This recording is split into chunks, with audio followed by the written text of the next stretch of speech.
ఆచి చికెన్ మసాలా. ఖమ్మం భూదాన్ భూముల బాధితులకు మాజీ మంత్రి పువ్వాడ అజయ్ కుమార్ అండగా నిలిచారు. ఈ సందర్భంగా బాధితులు ఆశ్రయం పొందుతున్న అంబేద్కర్ భవన్లో మమతా హాస్పిటల్ ఆధ్వర్యంలో హెల్త్ క్యాంప్ను ఏర్పాటు చేశారు. అనంతరం బాధితులకు అన్నదానం చేశారు. ఎలాంటి సమాచారం ఇవ్వకుండా వెలుగుమట్లలో ఇళ్లను కూల్చడంపై పువ్వాడ ఆగ్రహం వ్యక్తం చేశారు. బాధితులను ఆదుకునే వరకు తాము అండగా ఉంటామని స్పష్టం చేశారు.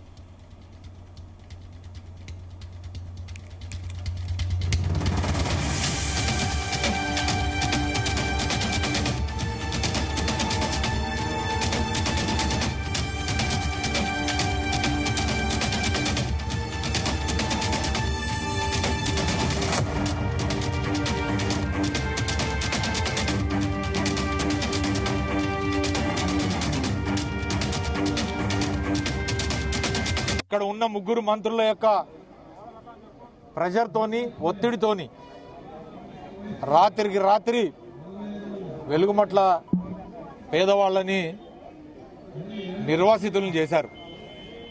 వాళ్ళు మిమ్మల్ని ఏనాడు కూడా ఏమీ అడగలే.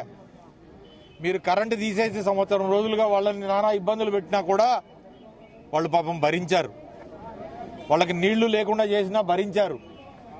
కానీ వాళ్ళకి గూడే లేకుండా చేసి వాళ్ళు ఉన్న గూడుని చెదరగొట్టారు. చాలా మంది దాదాపు 5 నుంచి 10 లక్షల రూపాయలు 15 లక్షల రూపాయలు కూడా ఖర్చు పెట్టుకుని పక్కా గృహాలు కూడా నిర్మాణం చేసుకున్న అనేక ఇళ్లు ఉన్నాయి. మనం అంతా కూడా సామాజిక మాధ్యమాల్లో చూసాం ఏ రకంగా ఆ పేదవాళ్ళు నష్టపోయారనేది.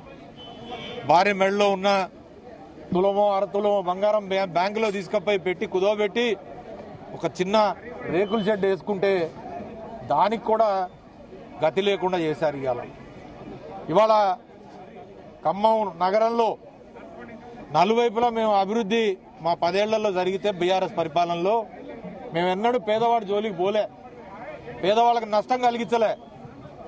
అనేక రోడ్లు వైడన్ చేశాము, లేదా కేసీఆర్ టవర్స్ పేరు మీద 2000 మంది పేదవాళ్ళకి డబుల్ బెడ్రూమ్ ఇళ్లు నిర్మాణం చేసి ఇచ్చాం.